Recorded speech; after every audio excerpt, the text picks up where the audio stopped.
Hi, my name is Sarah Heckmeyer. I am an MS and FNP student at Herzing University. Today I'm going to be completing a neuro exam on my friend Miranda. So I'll have the patient walk in. We'll take note of her steady gait, equal arm movement. I'll have you have a seat. Can you tell me your full name? Miranda Lupert. And where are you at right now? I'm at the hospital. And what year is it? It's 2021. Perfect. So she has a GCS of 15, which is perfect. Next I'll ask about health promotion. So when was your last eye exam? 9 months ago. Perfect. And are your immunizations up to date? Yes. So all that is great. Then I'll go into symptoms and if she's noticed any changes recently, and also neuro history. So any history of headaches or migraines? No. Any history of seizures? No. Ever had a head injury? No. So you've never had a CT or an MRI of your brain? No. Perfect. And do you have any family history of brain tumor? No. Any family history of Alzheimer's or dementia? No. Okay, so it looks like she has a negative neuro symptom exam per her saying, and then also a negative family history. So next we'll move into the cranial nerve assessment. So we'll start with cranial nerve number 1, which is olfactory, so smell. So Miranda, I'm going to have you close off one nostril and close your eyes, and you're going to tell me what you smell. Orange. Okay, and then I'll have you do the same on the other side. Orange. Perfect. So cranial nerve number 1 is intact. Next we'll move into cranial nerve number 2, which is the optic nerve. So we're going to be assessing for PERLA. Pupils are equal, round, and reactive. So I will use the pin light. First I'll just take a look. Her pupils are equal and round and symmetrical. So then I will use the pin light and just look straight at my nose. Okay. And her pupils are reactive to light. Next, we'll move into assess cranial nerve number 3, 4, and 6, and we'll kind of do those all together with the 6 cardinal positions of gaze. So I will just have you follow my finger, just don't move your head, just Okay. move your eyes. Okay.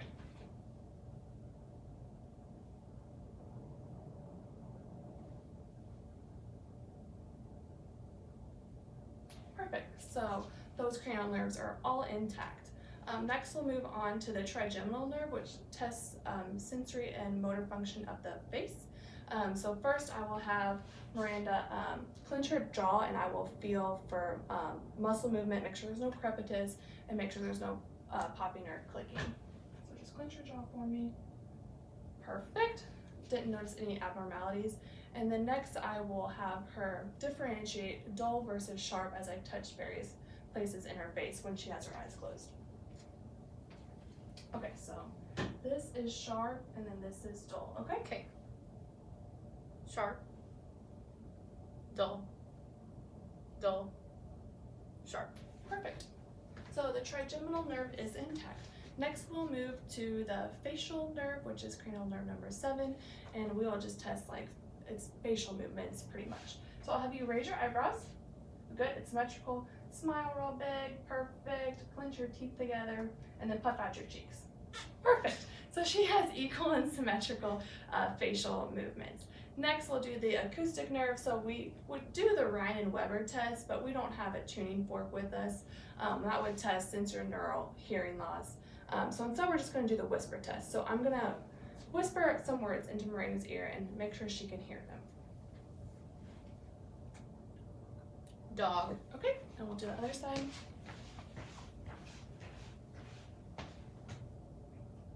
Baseball. Perfect. So that cranial nerve is intact.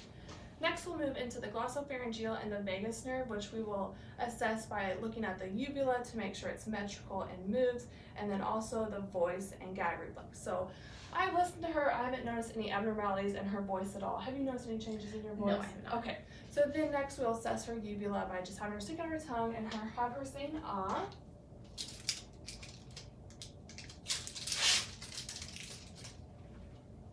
Okay. Perfect. Uvula is symmetrical and moves when she says ah, and then we'll test a gag reflex. Perfect. Positive gag reflex. Okay. Next we'll move into the spinal accessory muscle. So we'll have her shrug her shoulders against resistance and also turn her head against resistance. So I'll have you shrug your shoulders, her Perfect, and then turn your head for me. Perfect, so that cranial nerve is intact. Next we'll move into cranial nerve number 12, hypoglossal, so we'll have her move her tongue against resistance. In all 4 directions. Okay. Perfect, perfect, perfect, good. Okay, that cranial nerve is intact. So that completes our cranial nerve assessment. So next we'll move on to cerebellar function. So we've already assessed her gait as we saw when she walked in. It was perfect balance, symmetrical arm movement, and stride. So we'll have her stand up and we'll do the Romberg test. So we'll have her close her eyes, hands straight out, and for 10 seconds make sure she doesn't fall. So 10, 9, 8, 7, 6, 5, 4, 3, 2, 1. Perfect. Have you get back in bed. And then we're gonna do fine motor movements. So I'll have you put your hands on your lap and then just kind of go up and down. Perfect. And then with your feet, I'll have you just kind of, yeah, perfect. So that is all intact. So then next we're gonna do deep tendon reflexes. Okay, so I'm gonna do tricep, bicep, the wrist, patellar, and the Achilles. So I'm just kind of bend your arm here. Perfect. I'll do all the right side at once here. Perfect. This is the radial brachius. Brachial, radial.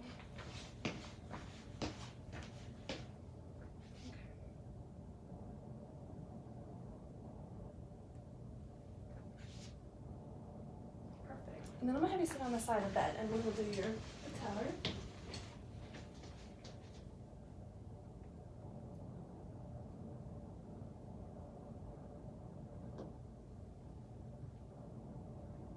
Perfect.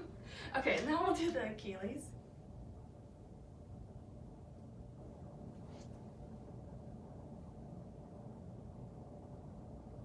Gosh, super sensitive. Perfect. Okay. Get back in bed for me. Okay, so all of those reflexes were perfect. So now we'll move on to the abdominal reflexes as well as the plantar, the Babinski reflex. So I'm gonna lay your head flat.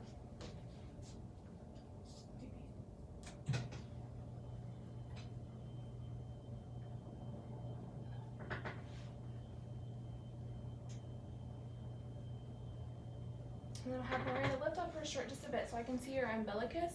And I'm just gonna make kind of soft touches and we'll see kind of her abdominal muscles contract. And that abdominal reflex is positive. Switch it back up. And next we'll do the Babinski. So we just kind of make a curve in the foot and in an adult the toe should curl in. And that would be a negative sign. Okay. Perfect. So that is a negative Babinski reflex. Okay, so next we will move into the sensory function test. So we'll be testing superficial touch and pain. So she will have to differentiate between sharp and dull on the rest of the body now instead of just the face. So just tell me if you feel sharp or dull. Sharp.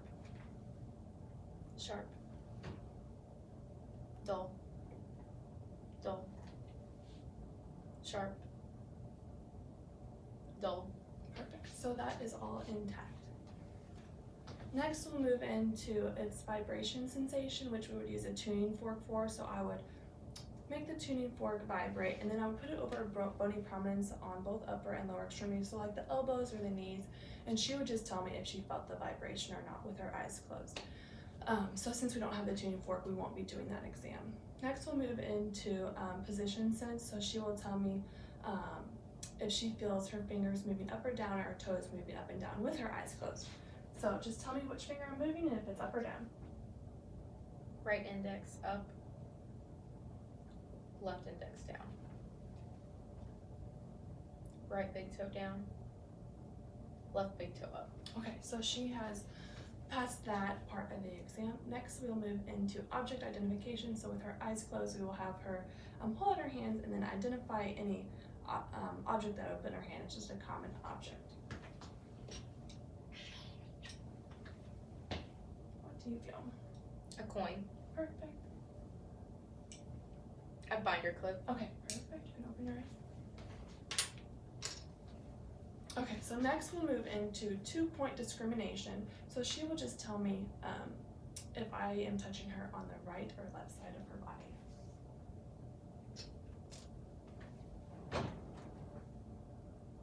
Left. Right. Right. Left. Okay, she passed that part of the exam.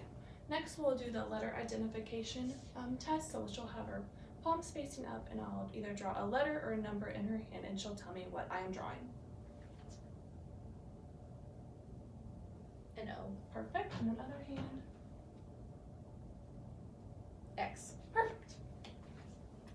So then we'll have her identify which body part I am touching, distal, proximal, upper, and lower. So just tell me exactly where I'm touching it at. Lower right arm. Upper right leg. Lower left leg. Lower left arm. Perfect. So that is all intact. So the last thing I would want to do with her exam is I need to do a Snellen chart. The reason I didn't do it in here is because it is out in the hallway. I didn't want to disrupt our exam. So I would have her read the Snellen chart 20 feet away from this sign, and she would read to the lowest letters that she could read without difficulty, and then that would indicate if she was 20/20 vision, 20/20 or 20/40, etc. If she was 20/20, it means that she can read at 20 feet what a normal person should read at 20 feet. And that is how you would complete the Snellen chart exam, which would be a part of the 3, 4, and 6 cranial nerves. Other than that, that is the end of our assessment, and